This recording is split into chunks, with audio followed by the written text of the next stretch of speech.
చర్చల టైం సమయంలో పార్టీ పుంజుకుందా, పార్టీకి నష్టం జరిగిందా? పార్టీకి నష్టం జరగలేదు సార్. ఎందుకంటే చాలా మంది కొత్త వాళ్ళు రిక్రూట్మెంట్ అయినారు ఆ టైంలోనే పరిటాల రవి గారు కూడా చనిపోవడం జరిగింది. ఆయన చనిపోయినప్పుడు నేను దళంలోనే ఉన్నాను, లోపలే ఉన్నాను. ఆయన చనిపోయినప్పుడు వాళ్ళు చాలా కొంచెం మాట్లాడుకున్నారు ఆయన గురించి. ఆయన అదే మంచిగా మాట్లాడుకో చెడుగా మాట్లాడు, రెండు రకాలుగా, కొందరు మంచిగా మాట్లాడినారు. అంటే వాళ్ళ కుటుంబం కూడా పరిటాల శ్రీరాములు వీళ్ళందరూ కూడా అందరూ మాజీలు కాబట్టే చర్చ అక్కడ వచ్చింది సార్. అది ఏమంటారు? కొంతమంది అయితే మంచిగా చెప్పుకున్నారు, కొంచెం మంది కావాల్సిందేలే జరగాల్సిందేలే. కానీ చంపిన వ్యక్తి సూర్య అని తెలిసిన తర్వాత పార్టీలో చర్చ వచ్చిందా? ఇంకా రాలేదు సార్, ఇంకా రాలేదు. అప్పుడు మాకు న్యూస్ తెలియడమే తక్కువ, ఏదో రేడియో ఉంటే వినడము, లేదంటే లేదు. 2 సంవత్సరాల్లో అంటే మీకు ప్రాణాన్ని మీరు కాపాడుకోవడం కాకుండా ప్రజల కోసం ఏం చేశారు? ప్రజల కోసం భూములు వంచినాం సార్ కొన్ని. అయితే అవి వాళ్ళకి ఇప్పటికి దక్కినాయో లేదైతే మాకు ఇంకా తెలియదు. ఎందుకంటే నేను 2 years తర్వాత లేను, ఇంకా మొత్తానికి తెలంగాణలో లేను. నేను బయటికి రావడము, మా అమ్మ నాన్న చనిపోవడము, నేను కర్నూలుకి రావడం జరిగింది. 2 సంవత్సరాలు ఎక్కడెక్కడ తిరిగాము నువ్వు? నేను ప్రకాశం డిస్టిక్, ఇంకా నల్లమల్ల ఫారెస్ట్ మొత్తం. ఇంకా లాస్ట్ మూమెంట్లో డీకే దండకారణ్యం వెళ్ళాలా అనే టైంలో ఇక్కడ తీసుకొచ్చినారు లోకల్కి, సాంబశివుడు వాళ్ళు. కొన్ని రోజులు ఆరోగ్యం బాగలేదని ఇక్కడ తీసుకొస్తే ఒక పని మీద మా ఊరికి పంపించినారు. వచ్చేటప్పుడు సాంబశివుడు అన్నాడు, ఇన్ని రోజులు మాతో ఇంత కలిసి ఉన్నావు, నువ్వు మళ్ళీ తిరిగి లోపలికి వస్తావో రావో అన్నాడు.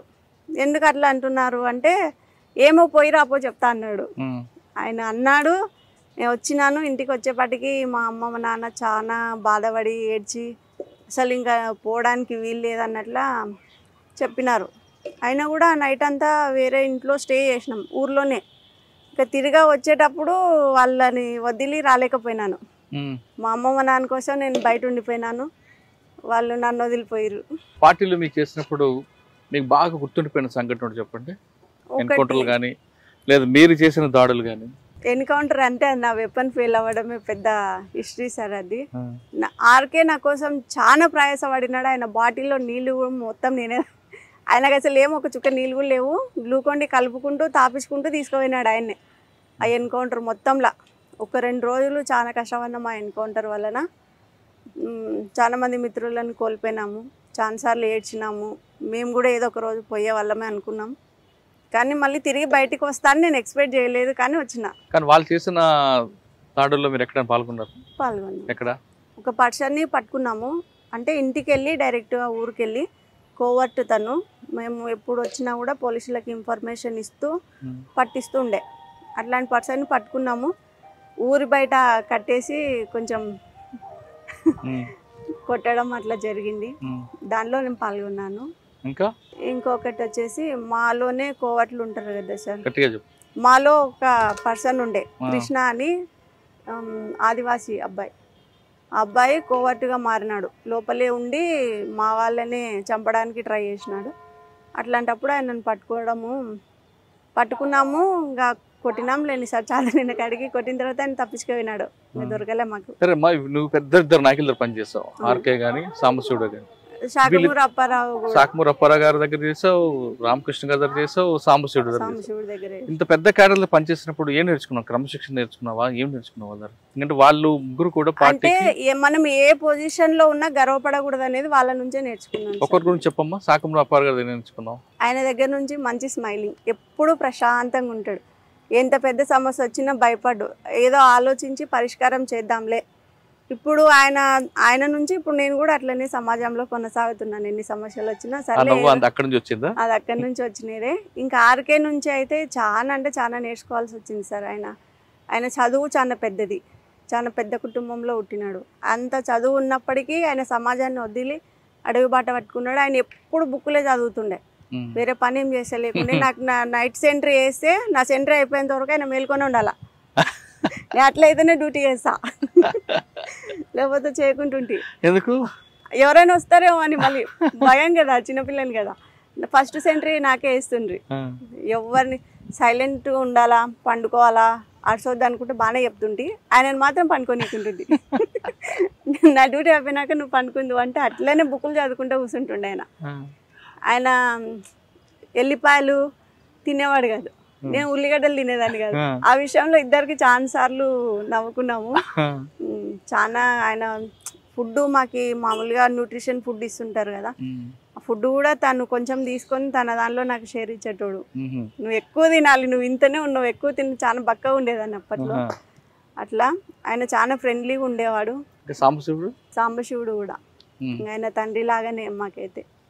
ఇట్లా అన్ని విషయాలు చెప్తుండే, బాగా చూసుకుంటుంది వాళ్ళందరినీ. ఇప్పుడు కూడా మిస్ అయినా అన్న బాధ అయితే నాకు లోపల ఉంటుంది. నేను సమాజంలో ఒక పొలిటికల్ లీడర్ని, పాలిటిక్స్ నుంచి ఏం చేయలేకపోయినాను, దానిలో ఏం చేయలేకపోయినాను. మాజీ నక్సలైట్ల జీవితం ఇది. ఎందుకంటే గవర్నమెంట్ పోస్టులు పెట్టుకుంటే రావు. పోలీస్ డిపార్ట్మెంట్లో ఒకప్పుడు హోంగార్డ్ పోస్ట్ ఇచ్చినారు, అది నాకు తెలియకుండానే మా పెద్దవాళ్ళు ఆర్డర్ కాపీ ఇవ్వాల, పోలీస్ డిపార్ట్మెంట్ వద్దు అని. నేను ఇప్పుడు ఎక్స్పెక్ట్ చేస్తున్నా జాబ్ కావాలని, ఇచ్చేవాళ్ళు లేరు కదమ్మా. 2 సంవత్సరాలు ఉండి మరి ఎందుకు బయటకు వచ్చావు? Health issue main. హెల్త్ ఇష్యూకి వచ్చి అమ్మ వాళ్ళని చూసి ఆ సెంటిమెంట్కి లోపలికి వెళ్ళలేకపోయినాను. అంటే నేను దళంని వదులుకొని రావాలని అయితే నాకు లేదు, ఇప్పటికి కూడా లేదు. దళం మీద వ్యతిరేకత ఇప్పటికి లేదు. మీరు వస్తున్న తర్వాత పార్టీ నుంచి మళ్ళీ పిలుపు వచ్చిందా? అంటే నేను చాలా రోజులు వాళ్ళతో టైఅప్ అయినాను. బయటికి వచ్చినా కూడా నేను వాళ్ళు రావడము, మా ఇంట్లోకి కలవడము, మాట్లాడడము, వెళ్ళడము అన్నీ మామూలుగానే ఉండిపోయినాయి. పోలీస్ వాళ్ళు డౌట్ వచ్చి చాలా అడిగిరు నన్ను. అయితే వాళ్ళు నాకు మీద చేయడానికి ఒకటి లేదు, నేను మైనర్ కాబట్టి. వాళ్ళని కూడా 30 తిప్పలు పెట్టిన స్టేషన్లో, లింగాల పోలీస్ స్టేషన్. ఏం చేసావు? అడిగిరు అన్ని క్వశ్చన్స్. మీరు ఏం అడిగినా నేను మళ్ళీ పోతా సార్, నన్ను మాత్రం అడగొద్దా. మీరు అడిగితే నేను ఒప్పుకోను, మీరు ఎన్ని అడిగినా నేను సమాధానం చెప్పను.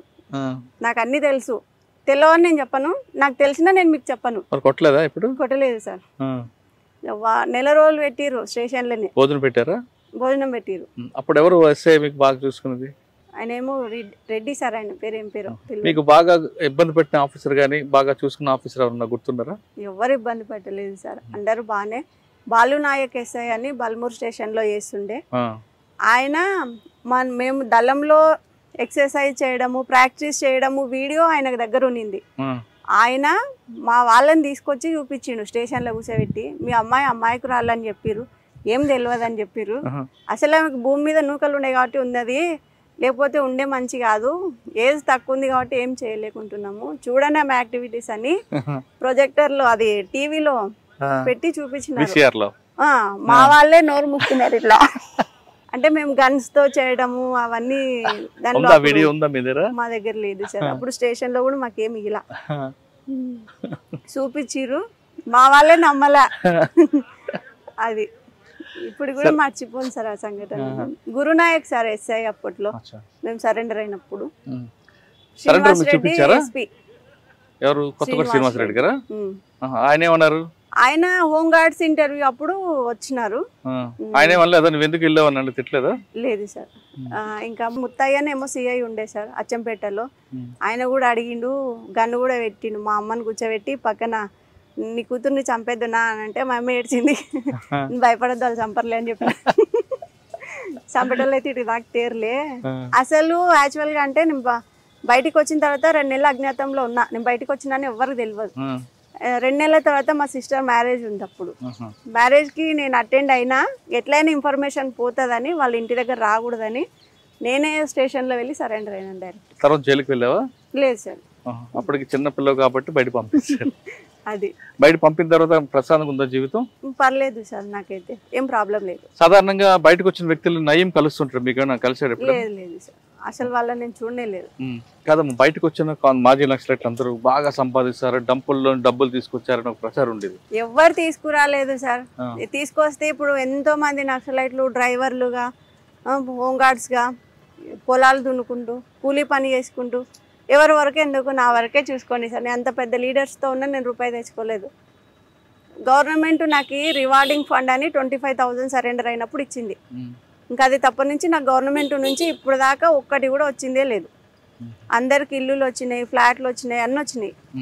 నాకు మాత్రం ఏం రాలేదు సార్ గవర్నమెంట్. ఇప్పుడు నేను మా అమ్మ నాన్న చనిపోయిన తర్వాత కర్నూలులో మా మేనత్త వాళ్ళు తీసుకొచ్చుకున్నారు. నేను అక్కడికి కూడా రానని చెప్పిన, ఒక్కదాన్నే ఉంటాను, మా ఇంట్లో నేను ఉంటాను, నా పని నేను చేసుకుంటానంటే వాళ్ళే తీసుకొచ్చిరు ఇక్కడ బలవంతంగా. హాస్పిటల్లో వర్క్ నేర్పించినారు, నర్సింగ్. తర్వాత జాబ్ చేసే టైంలో మా హస్బెండ్ పరిచయం అయినారు. ఆయన ఫిజికల్ హ్యాండిక్యాప్డ్ అయినా కూడా మెంటల్ పరంగా చాలా స్ట్రాంగ్.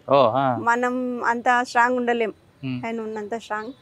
తను నాకు చాలా సపోర్ట్ ఇస్తాడు సార్ అన్ని విషయాల్లో కూడా. తల్లిదండ్రులు లేకపోయినా వీళ్ళ ఇంటికి వచ్చిన తర్వాత ఆ ఫీలింగ్ లేదు, నాకు అమ్మ నాన్న లేరు అన్న ఫీలింగ్ లేదు. అన్నీ తనే చూసుకుంటాడు. సాధారణంగా మీరు గట్టిగా నిలబడ్డారు, మీకు దొరికిన హస్బెండ్ కూడా గట్టిగా శారీరకంగా వీక్ అయినా మానసికంగా దృఢమైన వ్యక్తి కాబట్టి కాపురం సజా జరుగుతుంది. మీరు చాలా కష్టాలు చూస్తారు, ఎందుకు చెప్తున్నారు. మీరు పార్టీలో జిల్లారుగా నేను చేయలేపారు, పొలిటికల్ గా వచ్చారు నేను చేయలేపారు. మీ మనసు దృఢంగా ఉంది కాబట్టి మీరు చాలా సమస్యలు ఎదుర్కొని ముందుకు నిలబడుతున్నారు. నేను పొలిటికల్ పరంగా చేయకపోయినా, పార్టీ పరంగా చేయకపోయినా ఒక మహిళగా చేసినాను సార్. ఏం చేశారు? నేను మనీ మదీనా మహిళా సంక్షేమ సంఘం అని NGO రిజిస్ట్రేషన్ చేయించి చాలా మంది మహిళలకి టైలరింగ్ మిషన్స్ ఇప్పించినాను, ట్రైనింగ్ ఇప్పించినాను, కంప్యూటర్ కోర్స్ ఇప్పించినాను, దాని నుంచి లోన్స్ ఇప్పించినాను. ఆరోగ్యం బాలేక పెరాలసిస్ వచ్చిన వాళ్ళకి మన ఆర్గనైజేషన్ తరఫు నుంచి వేరే చోటికి పంపించి ట్రీట్మెంట్ చేపియడం, ఇట్లాంటివి నా ఆర్గనైజేషన్ పరంగా నేను చేయగలిగినాను. పార్టీ తరఫు కానీ పొలిటికల్ గా చేయలేకపోయారు, కానీ వ్యక్తిగతంగా చేయగలిగినాను. సరే, ఫైనల్ గా చెప్పు. చాలా మంది అమ్మాయిలు కానీ పెళ్ళైన వాళ్ళు కానీ ఏదో చిన్న చిన్న సమస్యకి ఏదో కష్టం అంతా నెత్తి మీద పడినట్లు భావించి పిల్లల్ని అనాథలు చేసి చనిపోతుంటారు, ఆత్మహత్య చేసుకోవాలి. మరికొంతమంది అమ్మాయిలు అయితే చిన్న చిన్న ఇష్యూలు బాధలకే భరించలేమంటూ ఆ తల్లిదండ్రులకి మానసిక క్షోభ గురించి వాళ్ళ ఆత్మహత్యలు చేసుకుంటారు. ఆ విధంగా ఆత్మహత్యలు చేసుకున్న వాళ్ళకంటే ఇప్పుడేం చేయలేం, చేసుకోబోతున్న వాళ్ళకి కానీ లేదా ఇటువంటి సమస్యలు ఎదుర్కొన్న మహిళలకు కానీ మీరు ఇచ్చే సమాధానం ఏంటి? అంటే ఇప్పుడు సమాజం ఉన్నదే అట్లా ఉంది సార్. మహిళలు తప్పు చేయకపోయినా వాళ్ళు తప్పు చేస్తున్నట్టనే చూస్తున్నారు. సోషల్ మీడియా వచ్చిన తర్వాత మహిళలు చాలా రకాలుగా ఇబ్బంది పడుతున్నారు. అట్లాంటి సమస్యలు నేను చాలా పరిష్కరించిన. షీటీం ఉంది కర్నూలులో, మహిళా పోలీస్ స్టేషన్ ఉంది. నేను ఎన్ని సమస్యలు వచ్చినా వాళ్ళని పట్టుకొని దాన్ని సాల్వ్ చేస్తాను. అటువంటి సమస్యలు ఎదుర్కోవాలా, వచ్చినప్పుడు ధైర్యంగా నిలబడాలి సార్. ఫస్ట్ ఒక సమస్య ఉందంటే దానికి పరిష్కారం కంపల్సరీ ఉంటుంది. సమస్య వచ్చింది కదా మనం చనిపోతేనే అది పరిష్కారం అవుతుందంటే కరెక్ట్ కాదు. కాబట్టి సమస్య వచ్చినప్పుడు నిలబడి ఆలోచించుకొని కొంచెం దాని పోరాటం అయితే చేయాల్సిందే కంపల్సరీ. పోరాటం చేయకుండా బయటపడలేం సమస్య నుంచి. దానికైతే నేను ఎప్పుడు సపోర్ట్ ఉంటా. అట్లాంటి సమస్యలు ఎన్ని వచ్చినా కూడా నేను పరిష్కరిస్తాను సార్ కంపల్సరీ. మనిషి పుట్టిన తర్వాత ప్రతి మనిషికి ఒక సమస్య వస్తుంది. ఆ సమస్యకి ఆత్మహత్య పరిష్కారం కాదు అంటుంది నాగమణి. ఖచ్చితంగా మనం పోరాటం చేసి ఆ సమస్య మనకు భయపడి పారిపోతుంది, కానీ మన దగ్గర కూడా రాదు అంటూ ఆమెకున్న అనుభవం చెప్తున్నారు. ఇది నాగమణితో ఎక్స్క్లూజివ్ ఇంటర్వ్యూ. వచ్చే వారం మరో గెస్ట్తో మళ్ళీ కలుద్దాం. అంతవరకు నమస్తే, థ్యాంక్ యూ. నమస్తే.